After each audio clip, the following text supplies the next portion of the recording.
ओम शांति। आज का अव्यक्त महावाक्य 3 फरवरी सन 1979 से लिया गया है, जिसका शीर्षक है सर्व पर रहम करो, वहम और अहम भाव को मिटाओ। विश्व कल्याणकारी राज्य भाग्य प्राप्त करने वाली, देव पद प्राप्त करने वाली आत्माओं प्रति बाबा बोले।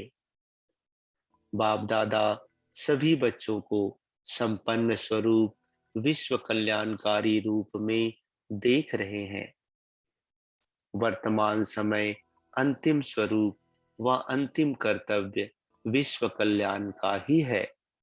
इस अंतिम स्वरूप में स्थित रहने के लिए हर एक ब्राह्मण यथाशक्ति पुरुषार्थ कर रहे हैं।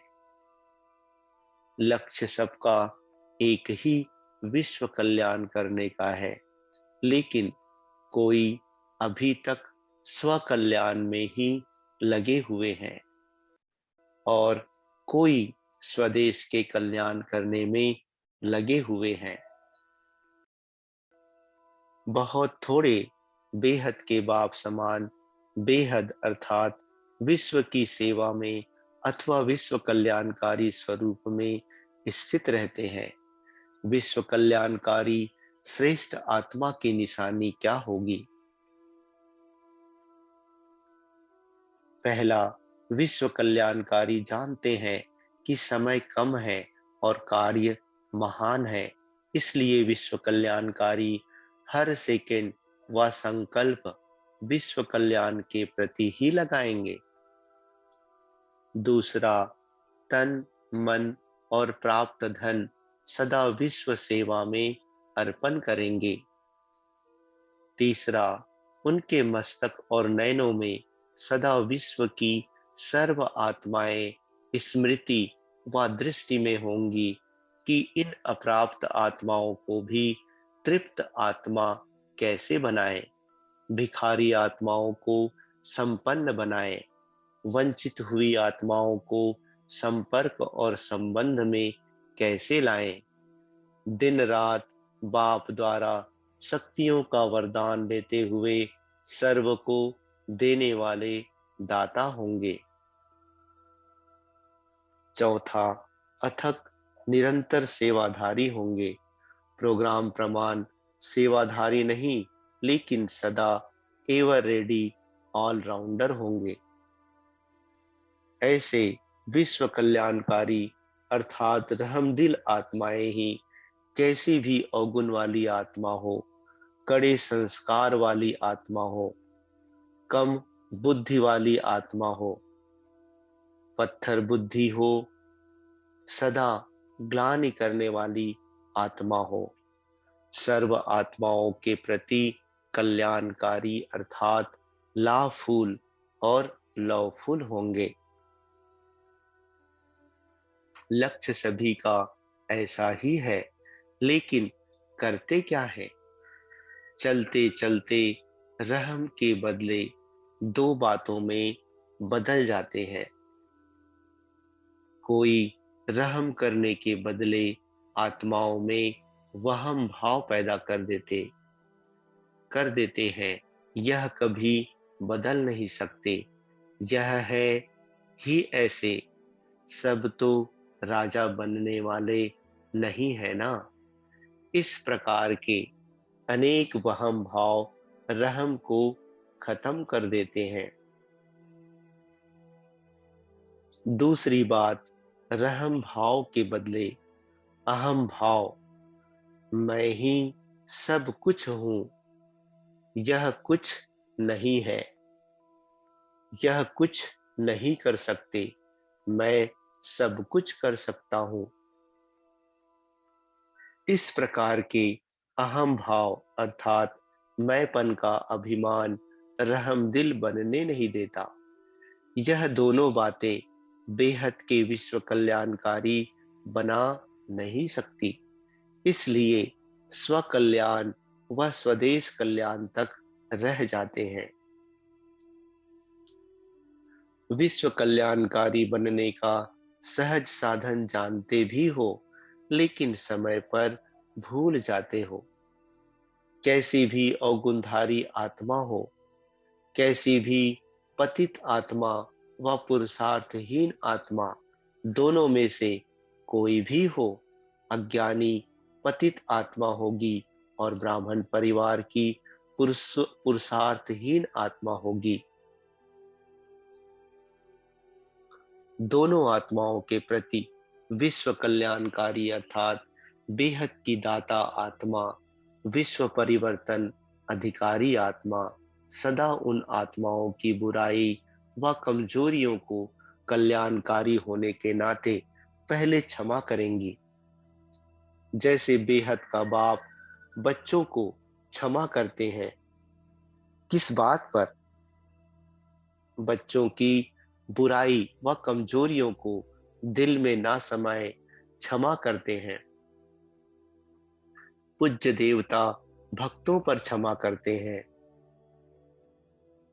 तो विश्व कल्याणकारी मास्टर रचता भी है, विश्व अधिकारी भी है, अर्थात छोटों के आगे बड़ा राजा के समान है। बाप के समान, बाप के समान है, पूज्य आत्मा है। इन तीनों संबंध के आधार से बुराई व कमजोरी दिल पर ना रख क्षमा करेंगे। उसके बाद ऐसी आत्मा के कल्याण प्रति सदा हर आत्मा के वास्तविक स्वरूप और गुण को सामने रखते हुए महिमा करेंगे, अर्थात उस आत्मा को अपनी महानता की स्मृति दिलाएंगे। किसके बच्चे हो, किस कुल के हो, संगम युग की विशेषता व वरदान क्या है? बाप का कर्तव्य असंभव को भी संभव करने का है। तुम आत्मा आदिकाल की राजवंशी हो, अब ब्रह्मावंशी हो, मास्टर सर्वशक्तिवान हो। इस प्रकार की महिमा करेंगे जिससे वह आत्मा गुणों को सुनते हुए स्मृति और समर्थि में आए और कमजोरी को व बुराई को मिटाने की हिम्मत में आए। जैसे आज की दुनिया में राजपूत वंश वाले अपने वंश की स्मृति दिलाते तो कमजोर में भी हिम्मत आ जाती। ऐसे विश्व कल्याणकारी कमजोर आत्मा को भी महिमा से महान बना देंगे, अर्थात अपनी रहमदिल की शक्ति से स्वयं तो उसके अवगुण धारण नहीं करेंगे, लेकिन उसको भी अपने अवगुण विस्मृत कराए समर्थ बना देंगे। ऐसे समर्थ धरनी बनाने के बाद ऐसी आत्मा प्रति थोड़ी सी मेहनत करने से, वहम भाव और अहम भाव ना रखने से ऐसी आत्मा भी परिवर्तन हो जाएगी। कभी भी ब्राह्मण परिवार में कमजोर आत्मा को तुम कमजोर हो, तुम कमजोर हो नहीं कहना। नहीं तो जैसे शारीरिक कमजोर आत्मा अगर डॉक्टर द्वारा सुने कि मैं तो मरने वाली हूं, तो हार्ट फेल हो जाएगा। ऐसे आप सब भी मास्टर अथॉरिटी हो, श्रेष्ठ आत्माएं हो, विश्व परिवर्तक हो। आप लोगों के मुख से सदैव हर आत्मा के प्रति शुभ बोल निकलने चाहिए। दिल शिकस्त बनाने वाले नहीं, दिल शिकस्त बनना भी हार्ट फेल होना है। चाहे कितना भी कमजोर हो, उसको इशारा भी देना हो, शिक्षा भी देनी हो, तो पहले समर्थ बनाकर फिर शिक्षा दो। पहले उनकी विशेषता की महिमा करो, फिर उसको आगे के लिए और भी श्रेष्ठ आत्मा बनने का साधन कमजोरी पर अटेंशन रीति से दिलाओ। पहले धरनी पर हिम्मत और उत्साह का हल चलाओ, फिर बीज डालो तो सहज ही बीज का फल निकलेगा। नहीं तो हिम्मतहीन कमजोर संस्कार वश आत्मा अर्थात कल राठी जमीन में बीज डालते हैं, इसलिए मेहनत और समय ज्यादा लगता है और सफलता भी कम निकलती है।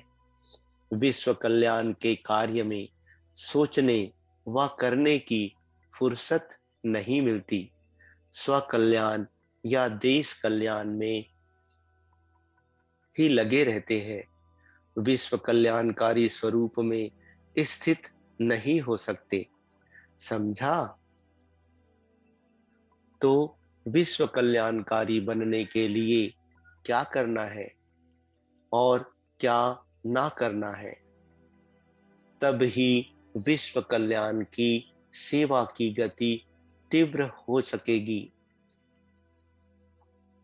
अभी मध्यम गति है, इसलिए इस वर्ष में विश्व कल्याणकारी स्थिति की विधि द्वारा विश्व कल्याण के सेवा की गति तीव्र बनाओ। रहमदिल बनो। अब तक जो कुछ चला, ड्रामा अनुसार जो चलता था वह चला। इससे भी आगे के लिए कल्याण की भावना ले, चढ़ती कला की भावना ले। अब आगे बढ़ो। कमजोरियों को सदा के लिए दृढ़ संकल्प द्वारा विदाई दो और विदाई दिलाओ, तो विश्व परिवर्तन का कार्य तीव्र गति से हो जाएगा। स्पीड और स्टेज को बढ़ाओ, अर्थात हर बात को नॉलेजफुल समर्थ स्थिति द्वारा सदा सहज पास करो और सदा पास हो जाओ, तो फाइनल स्टेज पर पास विद ऑनर हो जाएंगे। समझा? ऐसी तैयारी करो जो दूसरी सीजन में बाप दादा सबको तीव्र पुरुषार्थी के रूप में देखें। सभी आत्माएं फर्स्ट डिवीजन वाली आत्माएं हो। ऐसी महान आत्माओं का मिलन मेला मनाने आए। हर ब्राह्मण बच्चा सदा ताज, तिलक और तख्तधारी हो। ऐसी राज्य सभा में बाप आए। जब यहाँ राज्य अधिकारी सभा बनेगी, तब वहाँ राज्य दरबार लगेगी।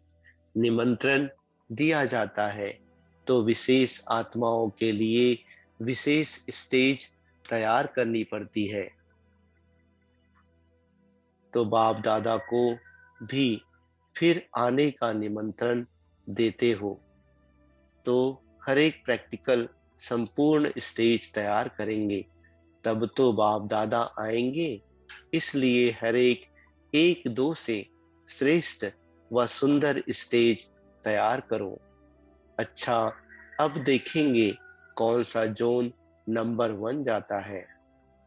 विदेश आगे जाता है व देश आगे जाता है।